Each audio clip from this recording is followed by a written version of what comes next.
началась новая эпоха охлаждения отношений между Россией и Западом. Причем решающую роль в этом охлаждении сыграла позиция самих Европы и США. В то время как руководство позднего СССР, а затем ранней постсоветской России шло на беспрецедентные шаги, призванные продемонстрировать добрую волю России, от вывода советских войск из Восточной Европы до согласия на размещение нацистских баз в Центральной Азии после теракта 11 сентября, Запад воспринимал эти действия как признак слабости нашей страны, продолжал сжимать кольцо натовских военных баз вокруг Российской Федерации, инициировать приход к власти антироссийских сил на всем пространстве бывшего СССР, цветные революции от Грузии до Украины, и в самой России, болотная революция 2011-2012 годов. А ведь с конца 80-х годов перестроечные демократы-западники внушали нам, что Россия – сестра в европейской семье народов, что мы часть Европы, пусть и своеобразная, что наше настоящее и будущее связано с западным миром. Реальность показывает, что Европа и Запад не хотят признавать нас своими, отказываются от идеи культурной близости с нами, прямо указывают, что мы, по их мнению, разные цивилизации с разными ментальностями. И ведь это не в первый раз в нашей истории. Не буду обращаться к наполеоновскому нашествию или к Крымской войне, которые тоже были очень показательны для демонстрации истинного отношения коллективного Запада к России. Обращусь к событиям столетней давности, которые связаны с евразийцами, которых я изучаю.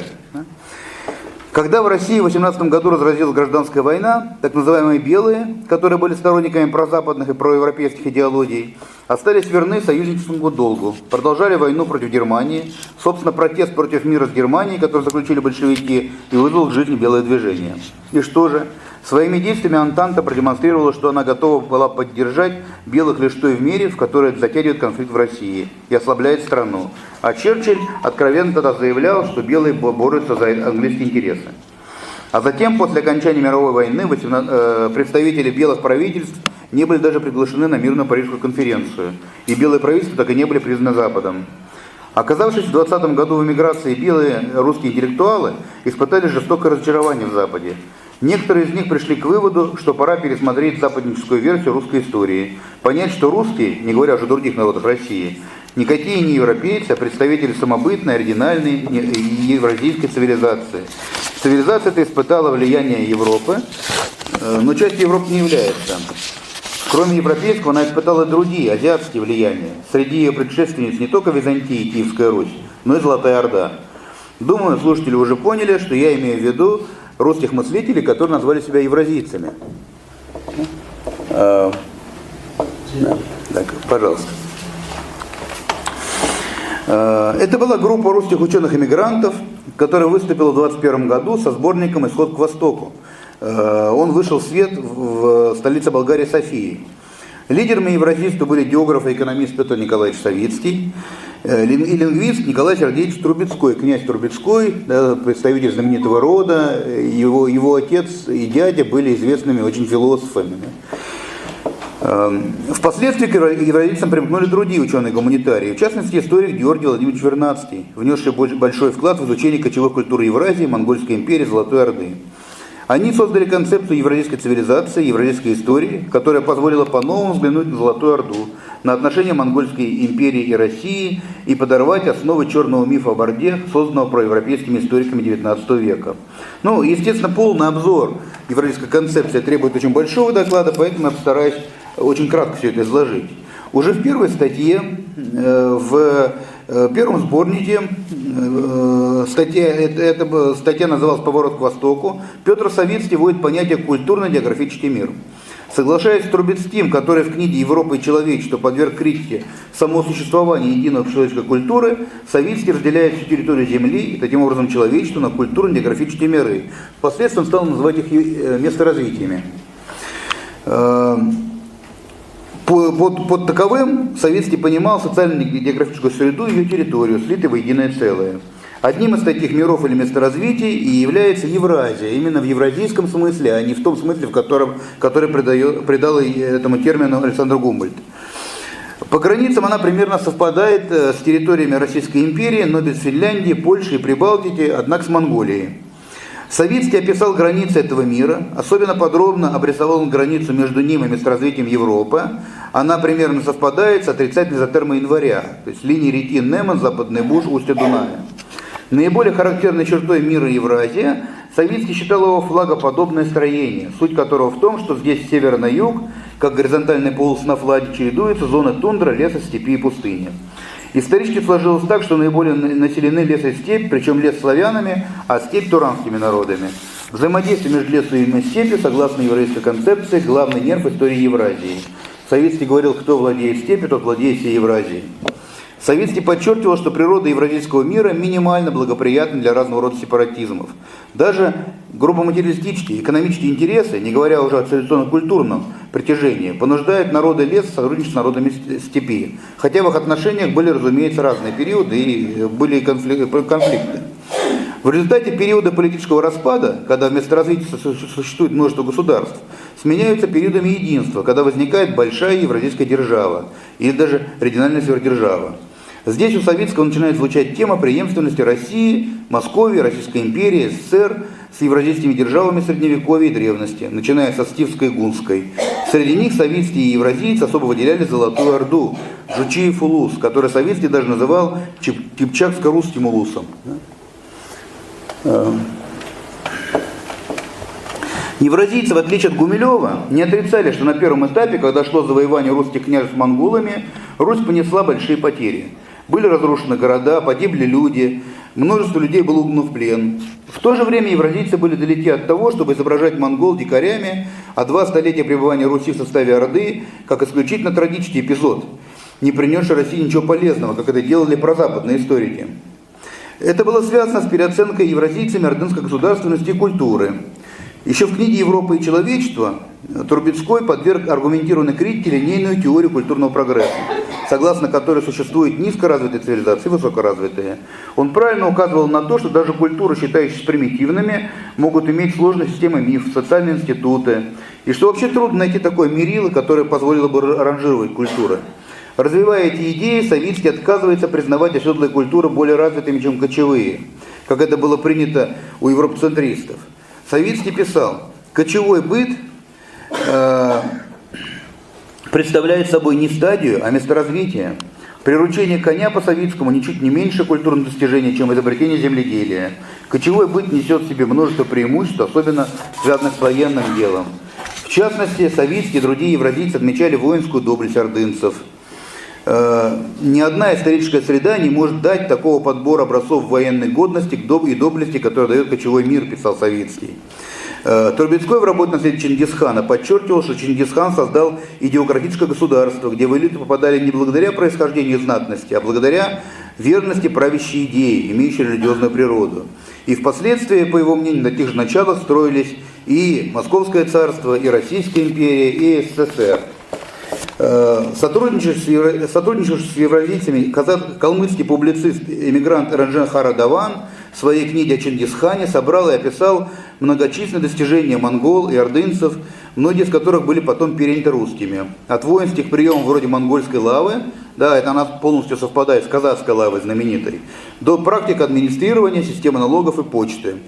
Евразийцы подчеркивали, что вхождение в Орду позволило русичам противостоять западным рыцарям и избежать окатоличивания. Об этом есть замечательная работа Вернадского «Два подвига святого Александра Невского». У Орды русские научились государствостроительству. Не случайно враждующие княжества, пережив ордынский период, объединились в одно централизованное государство, Московское царство, которое вобрало в себя земли Золотой Орды. У Савицкого есть такое знаменитое высказывание, я не помню, оно есть тут, наверное, да. Да. Высказывание, я его процитирую, если можно. Он там говорит о татарах, но имеется в виду, естественно, не современные татары, а историческое название, да, то есть имеется в виду монголы и кипчаки. Велико счастье Руси, писал Савицкий, что в момент, когда в силу внутреннего разложения она должна была пасть, она досталась татарам и никому другому. Татары – нейтральная культурная среда, принимавшая всяческих богов и терпевшая любые культуры, пала на Русь как наказание Божие, но не замутила чистоты национального творчества. Если бы Русь взял Запад, он вынул бы из нее душу. Татары не изменили духовное существо России, но в отличительном для них в эту эпоху качестве создателей государств, милитарно организующей силы, они, несомненно, повлияли на Русь. И далее Савицкий заключает: без татарщины не было бы России, конец цитаты. Подчеркивал Савицкий также особую роль служилых татар, выходцев из Орды при становлении Московского царства. Многим современникам это казалось эпатирующим, евразийцы представлялись любителями парадоксов. Эти современники забывали, что о чем-то подобном писал Николай Карамзин. Да, кстати, потомок служил татарина Кара-Мурзы, о чем явствует его фамилия. Я процитирую Карамзина. «Могло пройти еще 100 лет и более в княжеских междоусобицах, чем бы заключились оные, вероятно, погибели нашего Отечества. Литва, Польша, Венгрия, Швеция могли бы разделить оные, тогда бы утратили мы государственное бытие и веру, которую спаслись и Москвою. Москва же обязана своим величием ханам». Конец цитаты. Вот продолжить эту мысль Карамзину мешала европоцентристская парадигма. Она была тогда господствующей, казалась самоочевидной. А евразийцы произвели парадигмальную революцию в философии культуры.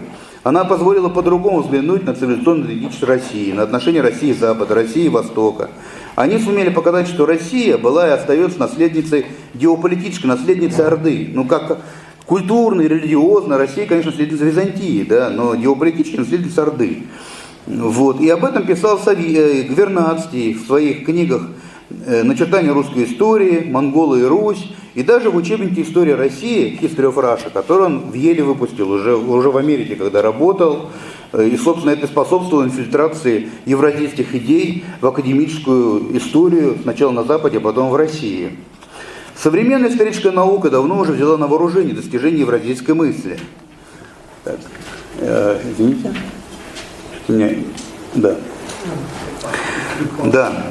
Современные историки могут по-разному относиться к евразийцам 20-х годов, к концепциям, но полностью отрицать влияние Орды на Россию, в том числе и позитивное, изображать ордынцев дикарями, как это делали западники 19 века, уже невозможно, оставаясь академическими учеными. Такое поведение удел политизированных блогеров-дилетантов в области истории. На настоящий момент археологи и историки накопили значительный материал, позволяющий утверждать, что Золотая Орда была развитым для своей эпохи государством. Она имела городскую культуру, литературу, научные разработки. Вхождение в нее способствовало коммуникации Руси с другими развитыми культурными мирами того времени, исламским и китайским. Не подвергаются сомнению учеными влияние Орды на Русь, ордынские корни российской политической традиции, культуры. Вот знаменитый специалист по истории Орды, к сожалению, недавно ушедший от нас, Вадим Винцерович Трипавлов, который говорил, я тоже процитирую, о влиянии Орды на Московскую Русь написано много. Это своеобразная монархическая государственность с абсолютной властью верховного правителя, чего не было в Европе.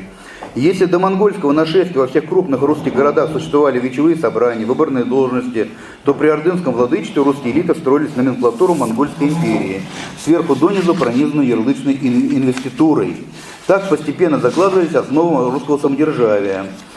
Трипавлов указывал также на культурное влияние. Я цитирую, в русской культуре существует множество тюркских заимствований в языке, одежде, в кулинарии. Особенно это касается допетровского периода нашей истории. Здесь Русь уместно сравнить с Испанией, где обширное мавританское влияние существенно обогатило культуру.